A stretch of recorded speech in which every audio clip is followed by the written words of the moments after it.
Well, before I start, I would like to thank the conference organizers for giving me the opportunity to be in this conference, and I'm also very glad that I'm here, and I had the opportunity to meet also my old professors who taught me at Balamand.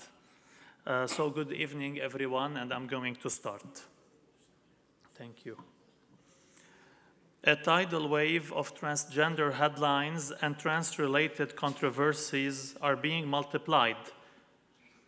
Transgender conversations are everywhere. Hundreds of thousands of people in our world identify themselves as transgender, even by conservative estimates, and a new phenomenon of rapid onset of gender dysphoria is observed.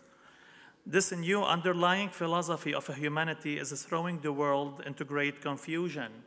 The objective of this paper is to shed light on the social transformations resulting from transgenderism, to examine the ethical implications of hormonal manipulation and gender reassignment surgeries, and ultimately to present a critical evaluation of postmodern perspectives on the anthropological theme of gender, contrasted with the Orthodox Church's anthropological vision drawn from scriptures, patristic writings, and contemporary Orthodox theologians. On the social level, the ideology of transgenderism is invading children's minds.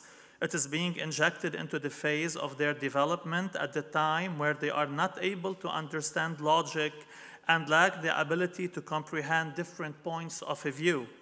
The curriculum of sex education is introducing them to the world of sexual orientation and gender identities, forcing them to focus on it. Schools are encouraged to allow transgender students to use the restrooms and lockers selectively, and elementary students are taught about gender identity and urged to consider the possibility that their gender and biological sex do not correspond. In addition, teenage boys claiming to identify as female competing in girls' high school sports are winning easily in such sports. Individuals and businesses are fined for the crime of misgendering someone when using an incorrect pronoun because it leads to the discomfort of the transgenders and is considered an act of violence. Internet, TV shows, magazines, music, pediatric clinics are filled with examples about transgenderism pushing hard on children and even adults to imbibe this ideology. Parents who are against their teenagers' usage of hormonal treatment for gender transition are stripped from their custody by judges. Furthermore, daring to disagree with this ideology is exposing these people to suppression and accusations as bigot or transphobe. On the medical level, encouraging gender transition can have devastating effects on the human body and its health. Undergoing gender reassignment surgeries and altering hormone levels through artificial manipulation can cause immediate harm to fertility or sexual function. Such manipulations can cause, in addition to sterility, known risks including stroke, diabetes, osteoporosis, hyperprolactinemia, disfiguring acne and hypertension, breast, ovarian, and prostate cancer, and many other complications. Nevertheless, hormonal treatment is a lifelong procedure, and such surgeries are largely irreversible. For this reason, such procedures create a dilemma, since most cases of gender dysphoria in children will resolve spontaneously. Early transition blocks the possibility of spontaneous resolution, resulting in transitioning someone whose gender dysphoria would not have otherwise persisted. What is considered a satisfying help to people to get rid of their gender incongruence and their suicidal attempts can be a reason for another pain, harm, and threat to their health and lives. Some studies show that people who are treated with cross-sex hormones followed by surgery reports a suicide rate 19 times greater than the background population and an increased rate of substance abuse, violent crimes, and psychiatric hospitalization. In addition, the Orthodox teaching looks at gender reassignment surgeries as mutilation. This is evident in the church canon laws that speak clearly about the impermissibility of mutilation undertaken for the purpose of undermining one's gender. Canon 22 of the Apostolic Canons states, "Let no one who has mutilated himself become a clergyman, for he is a murderer of himself and an enemy of God's creation." Canon 24 of the Apostolic Canons adds that any layman has mutilated himself, let him be excommunicated for 3 years, for he is a plotter against his own life.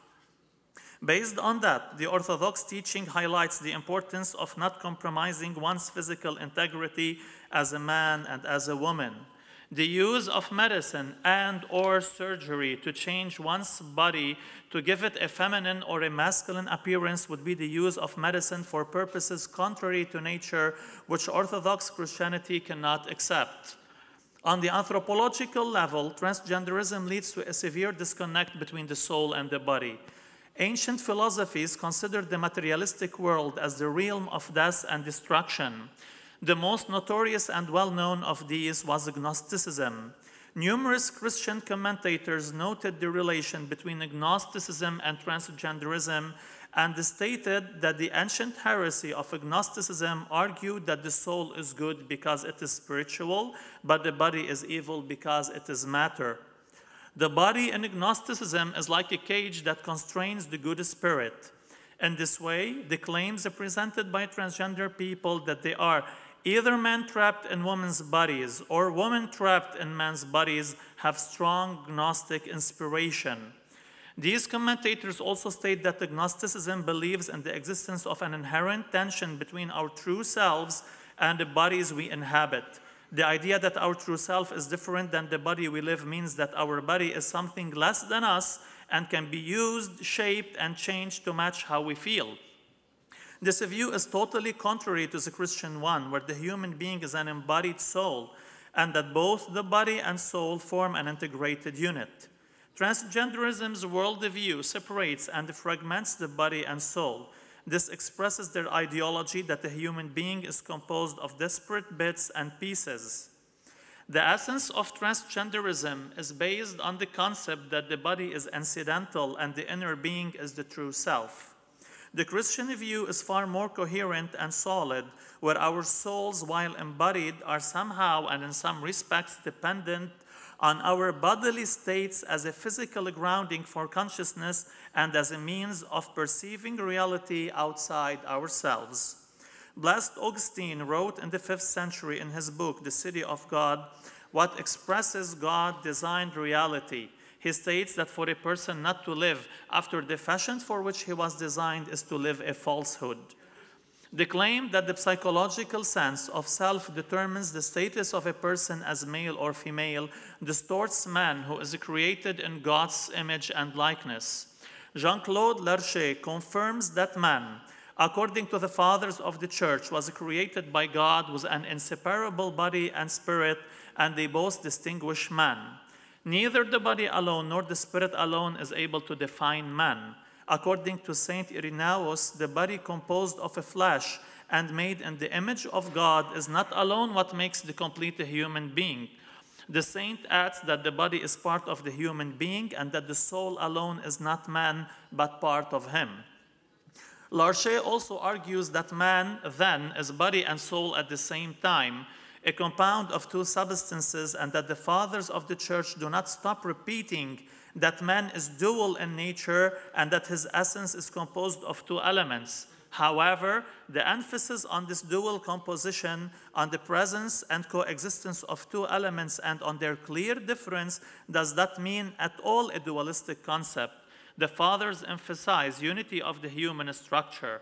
Saint Maximus the Confessor states that even death itself does not abolish this human unity, for it only separates the body and the soul just relatively. Larcher also comments that the fathers of the church always seek to defend the balance in the human being's structure. For example, Saint Simeon, the new theologian, says that the two elements are distinct without being separate and united without being mixed. Saint John of Damascus and Saint Isaac the Syrian add that we cannot consider one without the other, just as we cannot identify the human being with one of the two elements without the other, knowing that each element preserves its nature and its own destiny. The purpose of the Father's teaching is to emphasize that this union between the soul and the body means that they participate together in every action the human being performs. They feel the same emotions, feelings, and desires in contrast to the ideology of transgenderism and its claims. But then, how can we explain transgender dysphoric persons' inner feeling that does not match with their biological body and sex? This is explained on the light of the fall and the curse. Despite the fact that sex is biologically innate, the curse has the effect to pervert desires and to make people feel deeply in need to identify or behave contrary to their God-given sex. Metropolitan Herotheus Flaccus states that before the fall, God's energies were transferred to the human body through the soul, and the entire creation was then illuminated. But after the fall, darkness fell upon all creation. The fall disturbed the balance between the soul and the body and between man and nature. In other words, the soul of man lost communion with God and couldn't convey his energies to the body. The soul, instead of receiving energy from God, tries to get energy from the body, leading to the drainage of the body, creating the passions of the soul, mainly self-love.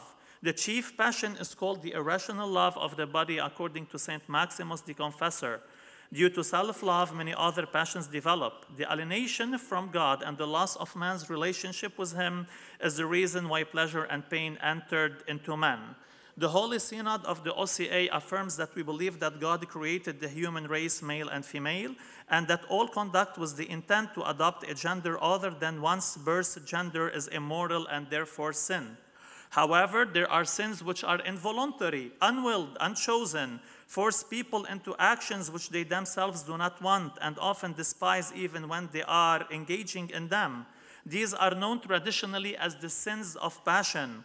Father Thomas Hopko argues that the fact that these sins are not freely chosen do not make them any less sinful. To sin means to miss the mark, to be off the track, to deviate, to defile, to transgress, whether or not the act is consciously willed and purposefully enacted, and whether or not the offender personally is freely and fully at fault. The unity of the body and soul can be further seen in Genesis, where God's word begins.